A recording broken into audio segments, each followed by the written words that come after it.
പാചകവാതക പ്രതിസന്ധിക്ക് പിന്നാലെ ഇരുട്ടടിയായി മാറിയിരിക്കുകയാണ് ഭക്ഷണവില ഇങ്ങനെ കുതിച്ചുയരുന്നത്.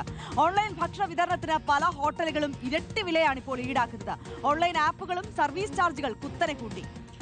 പാചകവാതക പ്രതിസന്ധി പരിഹരിക്കാൻ സിവിൽ സപ്ലൈസ് കമ്മീഷൻ നടത്തിയ ചർച്ചയിൽ അനുകൂല തീരുമാനമായതോടെ ഹോട്ടൽ ഉടമകൾ തിങ്കളാഴ്ച നടത്താനിരുന്ന കടയടപ്പ് സമരം മാറ്റിവെച്ചിട്ടുണ്ട്. നിതിൻ സേവ്യർ വിവരങ്ങളുമായി നമുക്കൊപ്പം കൊച്ചിയിൽ നിന്ന് ചേരുന്നുണ്ട്. Nitin, good morning. ഈ പ്രതിസന്ധി എല്ലാ മേഖലകളെയും വരിഞ്ഞു മുറുക്കിയിട്ടുണ്ട്. ഹോട്ടലുകൾ കൂടുതലായി പൂട്ടുന്ന നിലയിലേക്ക്, ഭക്ഷണ വിതരണ ശൃംഖലയെ ബാധിക്കുന്ന തരത്തിലേക്ക് പല ഹോട്ടലുകളും മെനു വെട്ടിച്ചുരുക്കുന്ന നിലയിലേക്ക്, ഹോസ്റ്റലുകളുടെ പ്രവർത്തനം, അങ്ങനെ സർവ്വ മേഖലകളിലും ഇതിന്റെ പ്രതിസന്ധി വ്യാപിച്ചു കഴിഞ്ഞിട്ടുണ്ട്. എന്താണ് ഏറ്റവും ഒടുവിലായി സംഭവിക്കുന്നത്? ഈ പ്രതിസന്ധി എത്ര നാൾ നീണ്ടു നിൽക്കും എന്നത് സംബന്ധിച്ചുള്ള അവ്യക്തത തുടരുന്നത് ആശങ്ക കൂട്ടുകയാണല്ലോ നിതിൻ സേവ്യർ.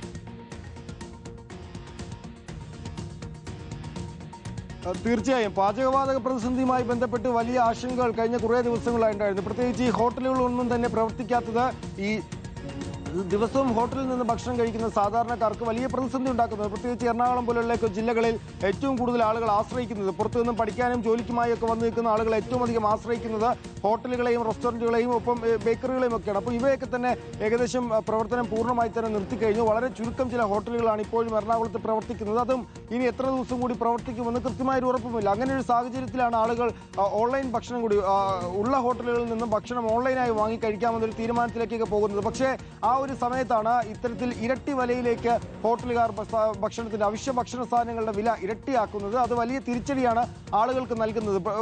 150-200 രൂപയ്ക്ക് കിട്ടിക്കൊണ്ടിരുന്ന ബിരിയാണി വാങ്ങണമെങ്കിൽ ഇപ്പോൾ 300-400 രൂപയൊക്കെ കൊടുക്കേണ്ട അവസ്ഥയാണ്. അതിനൊപ്പം തന്നെയാണ് ഈ ഭക്ഷണ വിതരണ കമ്പനിക്കാർ, സ്വിഗ്ഗിയും സൊമാറ്റോയും പോലെയൊക്കെ പോലുള്ള കമ്പനിക്കാർ അവരുടെ വിതരണ ചെലവ് കൂട്ടുന്നത്. സ്വിഗ്ഗി കഴിഞ്ഞ ദിവസം 12.5 എന്നതിൽ നിന്നും 14.9 ₹2.40 അവർ കഴിഞ്ഞ ദിവസം കൂട്ടുകയും ചെയ്തിരുന്നു. അങ്ങനെ വലിയ തോതിലുള്ള ഒരു തിരിച്ചടി അല്ലെങ്കിൽ ഒരു ഇരുട്ടടി സാധാരണക്കാർക്ക് ലഭിക്കുന്നുണ്ട്. അപ്പോൾ ഇത് എത്ര നാൾ ഇതിങ്ങനെ നീണ്ടു നിൽക്കുന്ന കാര്യത്തിൽ ഇപ്പോഴും ഒരു അവസ്ഥയുണ്ട്. പല കടകളും സ്ഥിരമായി തുറന്നുകൊണ്ടിരുന്ന വലിയ ജനത്തിരക്കുകളുള്ള കടകളൊന്നും തന്നെ ഇപ്പോഴും തുറക്കുന്നില്ല. പല ഹോട്ടലുകളിലും, തുറന്നിരിക്കുന്ന ഹോട്ടലുകളിൽ വലിയ തോതിലുള്ള തിരക്കാണ് അനുഭവപ്പെടുന്നത്. ഭക്ഷണം വലിയ തോതിൽ വെട്ടിച്ചുരുക്കിയിട്ടുണ്ട്.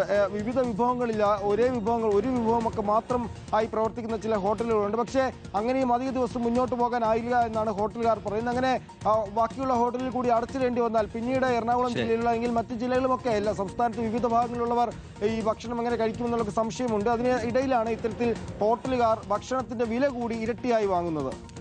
ശരി, നിതിൻ സേവ്യർ വിശദാംശങ്ങൾ പങ്കുവെക്കുകയായിരുന്നു.